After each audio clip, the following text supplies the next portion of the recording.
মাসুদ ভাই আসসালামু আলাইকুম। আমার তো কাজ নাই কাম নাই, বসে বসে ওই রাস্তাঘাটে ঘুরি সারাদিন ভর, ঝালমুড়ি খাই, বাদাম খাই, রিক্সায় চড়ি, বাসে চড়ি।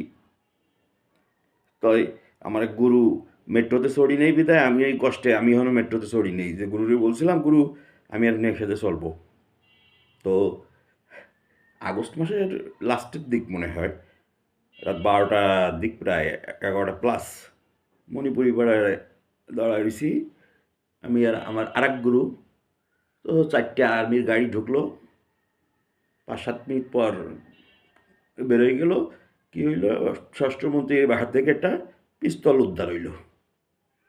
এনিওয়ে, আজকে এটা সত্যি কথা কই ভাই, আমি জীবনে কোনোদিন নিজের জন্য, আমার আব্বা মারা গেছে আব্বার জন্য বা পরিবারের জন্য কোনোদিন সেজদা কি জিনিস জানতাম না। আমি মুসলমান হয়েও সেজদা, তো আমার এক গুরু বলছিল সেজদায় পড়ে যাইস, পড়ে যা কোনো একদিন, মেলা অনেক আগে, যে ব্যাটে বলে তোর হচ্ছে না, তুই তোর কোনো একটা আল্লাহ তোর উপর কোনো কিছুতে না খোস। তা আল্লাহ কিসের উপর না খোস আমি কীভাবে জানবো? তো আমি সেজদায় পড়ে গেছিলাম একদিন।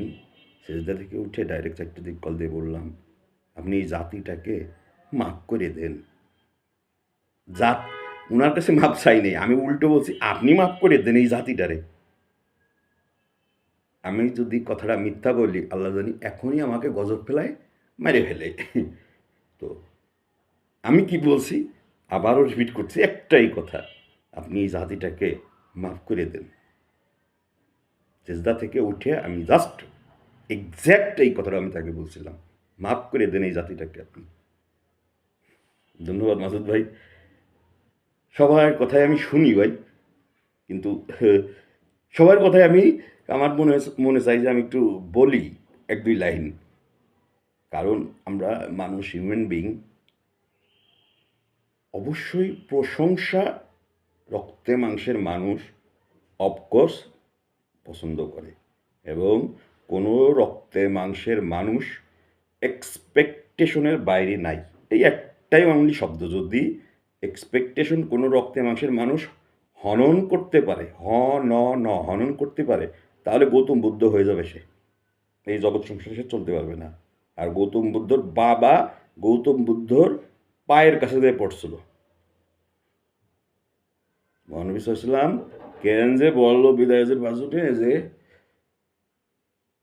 শিক্ষা অর্জনের জন্য প্রয়োজনে সুদূর চীনে যাও। চীনের ভাষা হাজার হাজার, এত 100 তলা বিল্ডিং দেখতেছি, কোনো জায়গায় ইংলিশ লেখা নাই, খালি চাইনিজ চাইনিজ ভাষা। কি যে মানে প্রতিদিনই যাচ্ছি চাই না, স্বপ্নে মনে মনে। শিক্ষা শিখবো তো দূরের কথা, স্কুলের ঠিকানাই তো পাই না। তো সবার কথা শুনি, সবার কথায় মনে মনে কোনো জায়গায় ডায়েরিতে লেখি, কাগজে লেখি, কোনো জায়গায় গাছে লেখি, পাতায় লেখি। আমি মজা করতে পছন্দ করি। লাইফটা टेंशन लेने का नहीं, टेंशन देने का नो, टेंशन लेने का नहीं, टेंशन देने का नहीं। ফার্স্ট মাই কান্ট্রি, চোখে চোখ রাখতে হবে। তুমি আমাকে সম্মান দিবা, আমি তোমাকে সম্মান দেব। বাট কে কখন কাকে সম্মান দেয়, কে কাকে কখন সম্মান দেয়, একটা রিক্সাওয়ালাকে আপনি বলা, এটা যার যার ব্যক্তিগত বদান্যতা। বাসার বউয়াকে ভালো খাবার কেউ খাইতে দেয় না, বাট যে বা যারা দেয়, আমার মাকে আমি দেখছি বাড়িতে ইলিশ মাছ হোক, যে মাছ হোক, যেদিন রান্না করছে, আমরা যে কয়জন পরিবারের সদস্য ছিলাম, তার সে 2-3 পিস বেশি মাছ রাঁধতো মা।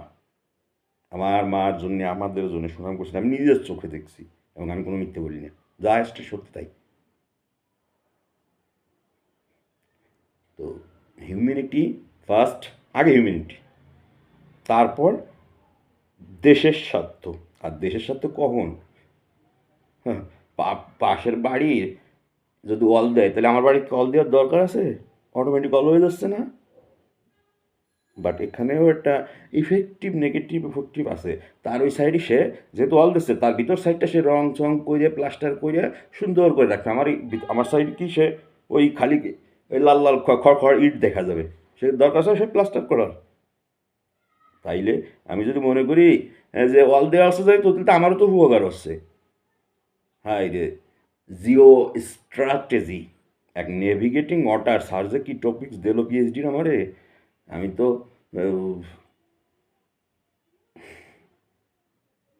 যে navigating the strategy water of Bangladesh এর উপরে কিছু লেখো। আর লিখতে যাই দেখি সেই ইরাবতী থেকে শুরু করে ভারতের মানে সবার বা হিন্দুদের যে গঙ্গা, আমাদের পদ্মা, মেঘনা, মাউথ, মুখ আর সোর্স, মাঝখানে আবার আছে।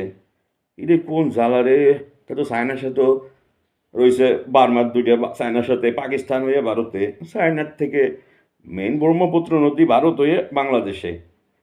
এই যে জগা খেচড়ি পরশু দিন আমাদের সাথে মানে রোহিঙ্গা বা রাখাইন রাজ্য প্রথম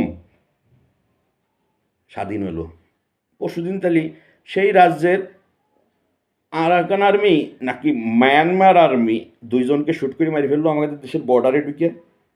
কোন সাংবাদিক এটা নিয়ে কথা বলছেন, বিবৃতি দিয়েছেন, বলতে পারছেন? ভারত মারে, ভারতকে মারলো তাইলে? হ্যাঁ, রাজনীতি রে পোলাপান। কালকে রাত্রে আমার বক্তৃতা শোন, বক্তৃতার প্রতিটা অর্থ তোকে তুই করে বলছিস, তুই কারে কই আপন যে, তাকে তুই বা তুমি মানুষ বলে। গতকাল রাত্রে ইংরেজিতে যা বলছি আগে লিখছি, তা লেখলি লেখা কেউ বোঝে পড়ে, তারপর শুনলাম একটু বলি, তা প্রতিটা শব্দের তর্জমা তাফসির সহ আমাদের দেশের রাজনীতিবিদরা যদি যতই সিনিয়র রাজনীতিবিদ হোক, কারণ আমার আরেক বড় বলছেন যে বয়স আর অভিজ্ঞতা এক না, খালি বয়সে বড় হইলেই যে সব কিছুতে অভিজ্ঞ না, সবাই সবার সাথে যেমন কোনো মিল নাই, এক একজন এক দিক দিয়ে পারদর্শী। 10 মিনিট রিক্সা চালাইয়া হাঁপাই গেছি আমি, প্যাডেল মারা রিক্সা, তো ব্যাটারি রিক্সা। আমি দেখলাম যে হয় আপনি মুরব্বী একটু দেখি আমার দেন পারি কিনা। আমার পায়ের আঙ্গুল উঠে গেছিলো ছোটোবেলায় ভ্যান চালাচ্ছি যে, কারণ তাই ডানি টানে খালে হইতে পড়ে গেছিলাম। মা যে ওরে বাড়ি বাড়িলো আমারে ওই মানে নখ ওঠার পরও।